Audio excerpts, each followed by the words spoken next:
வணக்கம். வைத்தியநாதர் திருவடி சரணம். பாரம்பரிய அரிசி.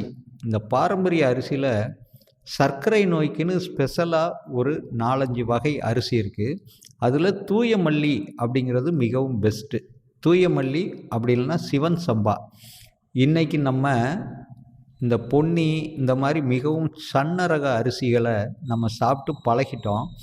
அதனால் மாப்பிள்ளை சம்பா, கருப்பு கவுனி இதெல்லாம் நமக்கு சாப்பிட்றது ரொம்ப சிரமமாக இருக்கும். ஏன்னா அதெல்லாம் அரிசி ரொம்ப பெரிய பெரிய சைஸாக இருக்கும். கஞ்சியாக தான் வச்சு சாப்பிடலாம்.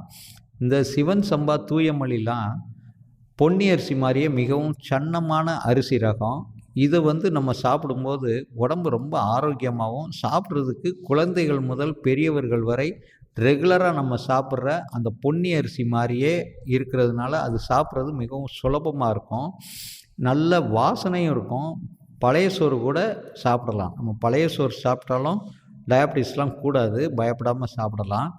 இந்த தூய மல்லி அரிசியும் சிவன் சம்பா அரிசியும் டயாபிட்டிஸ் பேஷண்ட் ரெகுலராக சாப்பிடும்போது அவங்களுக்கு மருந்து மாத்திரைகள் இல்லாமலே அவங்களுக்கு சர்க்கரை கட்டுக்குள்ளே வரும்.